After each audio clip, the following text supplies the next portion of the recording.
लोग प्रसाद और धूप बत्ती ऐसे फैला देते हैं, जबकि आपने वहाँ पे एक दान पात्र भी लगाया और धूप बत्ती लगाने के लिए जगह भी बनाई हुई है, ट्रे रखी हुई है, फिर भी लोग इधर उधर घेर देते हैं। क्या ये प्रसाद का अनादर करना है या फिर भगवान को भोग लगाना हुआ?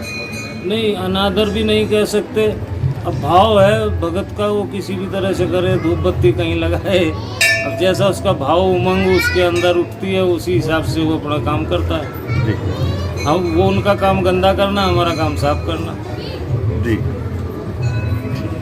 तो आप क्या कहना चाहेंगे लोगों से और क्या अपील करना चाहेंगे? लोगों से यही अपील करेंगे कि भाई आइंदा भी आते रहें और श्रद्धा से माता रानी को मत्था टेकते रहें और सफाई व्यवस्था में विशेष ध्यान रखें। जैसा कि आप कह रहे हैं कि भाई धूप बत्ती कहीं, प्रसाद कहीं, तो सुचारू रूप से अगर करेंगे तो और अच्छा रहेगा, व्यवस्था में दिक्कत नहीं आएगी।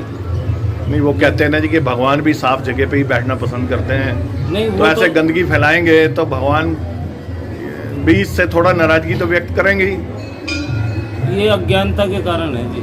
जी, ये लोगों की अज्ञानता के कारण है। वैसे हाँ, कुछ लोगों की अज्ञानता के कारण है, जो कहीं धूप बत्ती लोग, उनके मन की उमंग है, वो किस तरह से कर रहे हैं, भाव है उनका। तो फिर भी आप गुजारिश करना चाहेंगे? हाँ, गुजारिश करना चाहेंगे कि भाई जहाँ धूप बत्ती लगानी वहाँ धूप बत्ती लगाए, जहाँ भोग प्रसाद चढ़ाना वहाँ भोग प्रसाद चढ़ाए, जहाँ दान पात्र में पैसा दान पात्र में डालें, किसी अनजान आदमी के हाथ में ना दें। और कोई भी यहाँ का स्थान का कोई दिक्कत है तो हमारी समिति है यहाँ, उनसे जाके बताएं, या उनके बाद फिर हम बैठे यहाँ हमारे से आके बताएं, उनकी दिक्कत दूर करी जाएगी। संत एक सनातन धर्म का ऐसा शब्द है जो अज्ञान के अंधकार से ज्ञान के उजाले की ओर लेकर जाता है। जी हाँ, ये ऐसे संत महात्मा होते हैं जिनका ज्ञान अनंत आकाश से भी ऊंचा और समंदर से भी गहरी इनकी गंभीरता होती है, तो मन गंगा की धारा के समान निर्मल होता है। तभी तो महात्मन राजगुरु किशोरी नाथ जी ने बड़ी ही सरलता से प्रसाद और धूप का अनादर करने वालों को भी भगत की भावना से पोषित कर दिया। बहरहाल नवरात्रे समाप्त हो गए हैं। नवमी के दिन सिरमौर के प्रमुख शक्तिपीठ कालीस्थान मंदिर में भक्तों के आने जाने का सिलसिला थमने का नाम नहीं ले रहा था, तो कालीस्थान मंदिर प्रबंधन समिति भी बेहतर व्यवस्था बनाने में सफल नजर आई।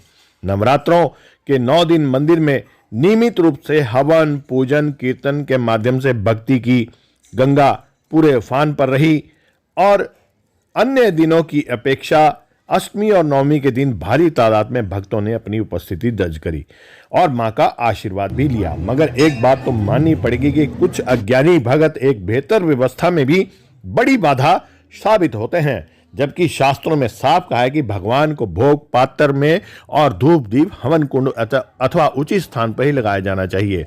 आप खुद सोचकर देखो, जिस तरीके से प्रसाद लोग ऐसे गिर देते हैं फर्श के ऊपर, आप खुद सोचकर देखें, यदि आपको कोई भोजन फर्श पर गिर कर या जमीन पर गिर करके खाने को कहे तो आपको कैसा लगेगा? तो भगवान तो सर्वगुण, तो भगवान तो हम सबसे ऊपर हैं और जिन्होंने हमें इस धरा पर भेजा है और हम उसी का अनादर करने लग जाएं तो ये कौन सी भक्ति होगी? हमें ये भक्ति नजर नहीं आती, बल्कि ये तो भगवान का अनादर करना ही होगा। और दूसरा, उस व्यवस्था में वे सबसे बड़े बाधक साबित भी होते हैं।